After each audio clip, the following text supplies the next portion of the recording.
علیکم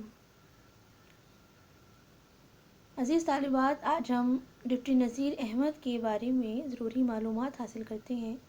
ڈپٹی نذیر احمد اردو کے سب سے پہلے ناول نگار ہیں۔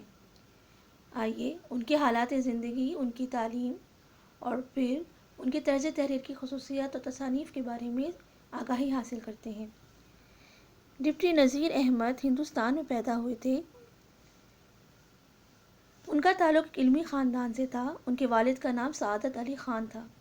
ابتدائی تعلیم اپنے والد محترم اور اپنے زمانے کے نامور استاد ڈپٹی نصر اللہ سے حاصل کرنے کے بعد دہلی آئے، جہاں انہوں نے تعلیم حاصل کی۔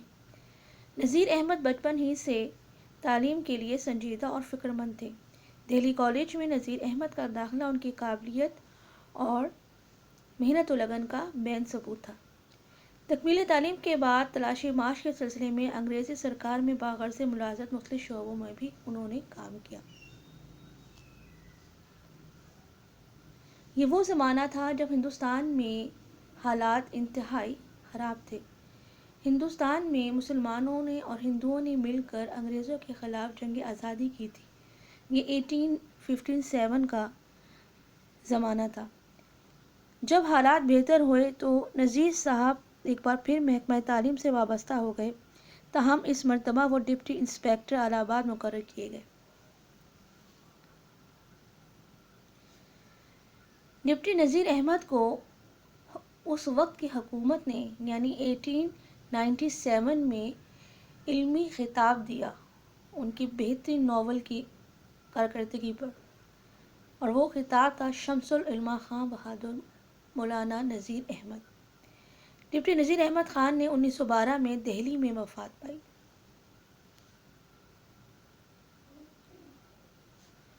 بابا اردو مولوی عبدالحق نے رائے دی مولوی نذیر احمد کے بارے میں، آئیے وہ جانتے ہیں۔ وہ کہتے ہیں کہ شمس العلماء ڈاکٹر مولانا نذیر احمد مرحوم ہماری قوم میں ایک ایسے فرد بے نظیر گزرے ہیں جو ہمیشہ یاد رہیں گے۔ کم از کم جب تک اردو زبان زندہ ہے ان کا نام بلا شبہ زندہ رہے گا۔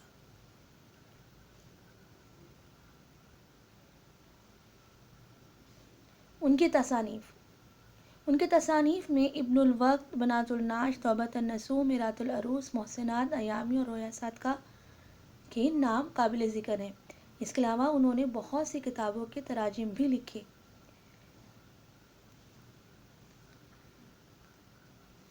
آئیے ڈپٹی نذیر کا نظریہ تعلیم جانتے ہیں۔ ڈپٹی نذیر احمد کا نظریہ تعلیم نسواں پوری طرح واضح ہے۔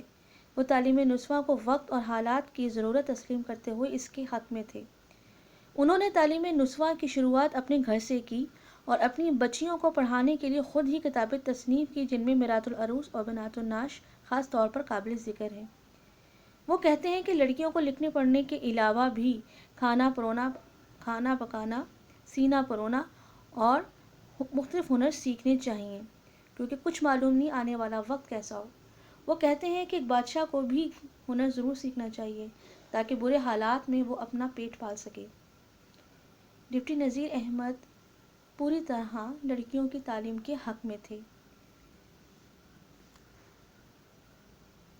ناول، ہم نے کہا کہ ڈپٹی نذیر احمد اردو کے سب سے پہلے ناول نگار ہیں۔ آئیے سب سے پہلے ناول کی تعریف معلوم کرتے ہیں کہ ناول کسے کہتے ہیں۔ ناول اطالوی زبان کے لفظ ناولا سے نکلا ہے، جس کے معنی نیا ہے۔ لغت کے اعتبار سے ناول کی تعریف نئی بات کی ہے، لیکن صنف ادب میں اس کی تعریف بنیادی زندگی کے حقائق بیان کرنا ہے۔ ناول کی اگر جامع تعریف کی جائے تو وہ کچھ یوں ہوگی کہ ناول ایک نثری قصہ ہے جس میں پوری ایک زندگی بیان کی جاتی ہے۔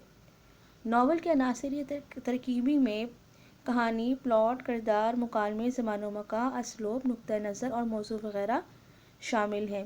افسانہ کسی فرد کی ذاتی زندگی کو ظاہر کرتا ہے، یعنی اس سے ہمیں معلوم ہوا کہ ناول کسی بھی زندگی کے بارے میں حقائق کو بیان کرتی ہے۔ آئیے ڈپٹی نذیر احمد کا سب سے پہلا ناول جو انہوں نے خواتین کے لیے لکھا تھا، خاص طور پر اپنی بیٹیوں کے لیے، جس کا نام میرات العروس ہے، وہ کیا ہے۔ ایک وقت تھا جب اردو ناولز میں جنوں، بھوتوں اور پریوں کا ذکر عام ہوتا تھا، اور یہ سب ماورائے حقیقت کہانیاں قصے پڑھنا اور پڑھانا اس وقت کا رجحان تھا۔ برات العروس کے ذریعے قارئین ناولز میں پہلی مرتبہ ایسے کرداروں سے آشنا ہوئے جن کی اچھی اور بری صفات اس سماج میں کشید کی گئی جن کا وہ خود حصہ تھے۔ جب 1869 میں برات العروس نامی ناول اشاعت ہوئی، یہ دو بہنوں کی اعداد و اطوار پر مشتمل ناول تھا، عسکری اور اکبری۔ در حقیقت مولانا صاحب کیا کہنا چاہتے ہیں، آئیے میں آپ کو سمجھاتی ہوں۔ کردار نگاری۔ کردار نگاری کسی بھی ناول کا سب سے اہم اور بنیادی حصہ ہوتا ہے۔ مولوی صاحب نے اس ناول کی امتیازی خصوصیت جو ہے وہ ہے کردار نگاری۔ ویسے تو برات العروس میں بہت سے کردار نمایاں ہیں، لیکن چند ایک جو کردار ہیں جو قابل ذکر ہیں، جو کہ اس کے اندر مین کردار ادا کر رہے ہیں، وہ ہیں دور اندیش خان، اکبری عسکری، خیر اندیش خان، اکبری اور عسکری کی ساس، ماما عصمت، محمد عاقل، محمد کامل، محمد فاضل، سیٹھ ہزاری خانم، حسن آرا، جمال آرا، شاہ زمانی بیگم، سلطانی بیگم وغیرہ۔ اسلوب۔ اسلوب کہتے ہیں طرز تحریر کو، یعنی وہ کس طریقے سے کس انداز میں لکھتے ہیں۔ اردو ناولز میں ہونے والی گفتگو، بالخصوص وہ مکالمے جن میں خواتین کی زبان، دیکھیں غور کیجئے، خواتین کی زبان، محاورے علمی اور ادبی اور ضرب الامثال شامل ہیں، جو کہ بلا شبہ اپنی مثال آپ ہیں۔ اس ناول کی زبان دہلی کی عام بول چال کی زبان ہے، یعنی انہوں نے اپنے ناول میں دہلی کی عام زبان جو بولی جاتی ہے اس کو استعمال کیا، جس میں انہوں نے خواتین کا ذکر سب سے زیادہ کیا، خواتین کی بول چال کو سب سے زیادہ انہوں نے فوکس کیا۔ اس میں انہوں نے علمی اور ادبی محاوروں کا استعمال کیا، جس میں بہت بڑی بات کو ایک چھوٹے جملے میں کہہ کر سمجھانے کی پوری کوشش کی ہے۔ اپنے قلم کے ذریعے اصلاح معاشرہ ان کا بنیادی مقصد تھا، انہوں نے شاید اپنے اس مقصد سے ایک لمحہ بھی ردگردانی نہیں کی۔ فکری جائزہ۔ یہ کہنا بے جانا ہوگا کہ ہماری سوسائٹی کے لیے آج پھر برات العروس کی ضرورت ہے۔ نذیر احمد کا مرکزی خیال یہ ہے کہ اگر عورت ناخواندہ اور غیر تعلیم یافتہ ہو تو جھگڑے اور مشکلات ضرور پیدا ہوں گے، کیونکہ تعلیم ایسی چیز ہے جو انسان میں شعور اور اخلاق پیدا کرتی ہے۔ یہ تعلیم ہی ہے جو انسان کو جینے کا ڈھنگ سکھاتی ہے، تعلیم ہی نظم و ضبط اور قاعدہ پیدا کرتی ہے، تعلیم ہی انسان میں حوصلہ اور جرأت پیدا کرتی ہے۔ ڈپٹی نذیر احمد نے اپنی اس کتاب میں برات العروس میں اپنی بیٹیوں کو اور پھر معاشرے کی تمام بچیوں کو دو بہنوں کی کہانی بیان کی ہے، اکبری اور عسکری۔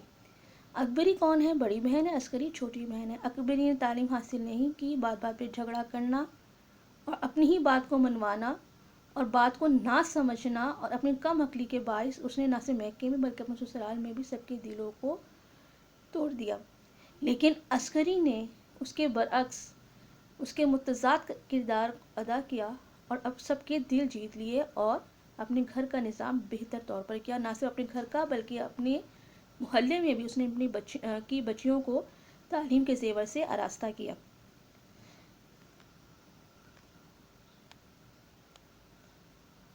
یہ کہنا بے جانا ہوگا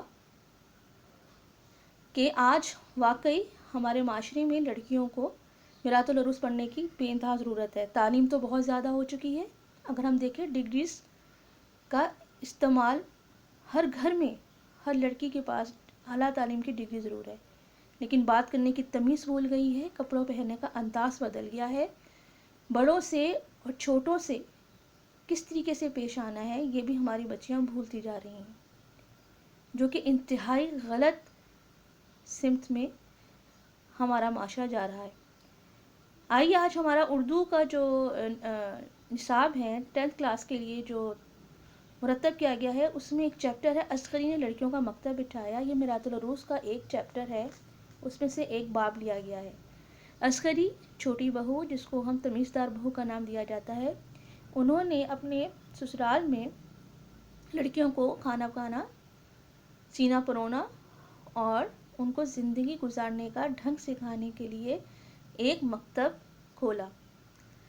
اسی محلے میں جو کہانی ہے یہ حسن آرا کی ہے، اسی محلے میں ایک اس علاقے کے سب سے امیر آدمی جو کہ اعلیٰ سرکاری عہدے پر فائز ہیں وہ رہتے ہیں۔ ان کی 2 بیٹیاں ہیں، جمال آرا اور حسن آرا۔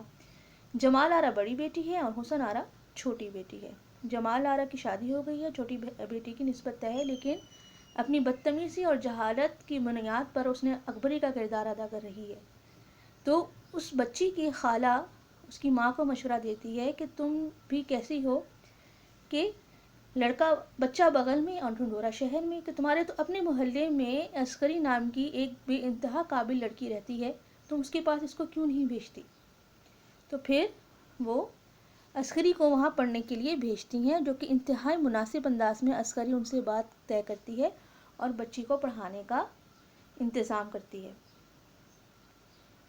آئیے میں آپ کو اس کہانی میں سے کچھ ضرب الامثال سناتی ہوں اور کچھ محاورے۔ جیسے وہ کہتی ہیں کہ جب شاہ زمانی بیگ اپنی چھوٹی بہن حسن آرا سے ملنے کے لیے آتی ہیں تو کیا لکھا ہوتا ہے اس میں کہ دنیا کا دستور ہے کہ کوئی فرد بشر رنج سے خالی نہیں، اگر ہر طرف خوشی خوشی ہو تو انسان کو خدا کو بھول کر بھی یاد نہ کرے۔ شاہ زمانی بیگم کو سب عیش میسر تھے، لیکن انہیں دکھ کیا تھا؟ ان کو اپنی چھوٹی بہن کی مزاج سے بہت مسئلہ تھا، جس کو نہ ماں کا لحاظ تھا، نہ آپا کا ادب، نہ باپ کا ڈر، نوکر ہے کہ آپ نالا۔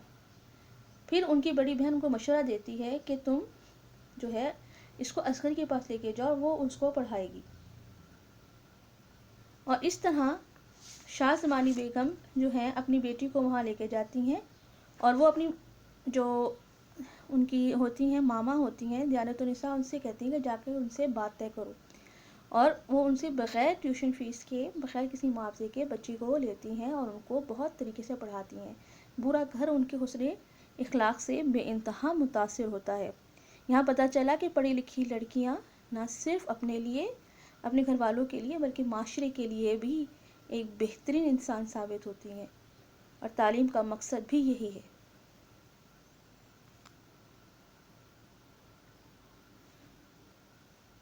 جی عزیز طالبات، آج کا ہمارا چیپٹر تھا ڈپٹی نذیر احمد اور ان کی طرز تحریر، خاص طور پر میرات العروس میں شامل سبق اصغری نے لڑکیوں کا مکتب بٹھایا۔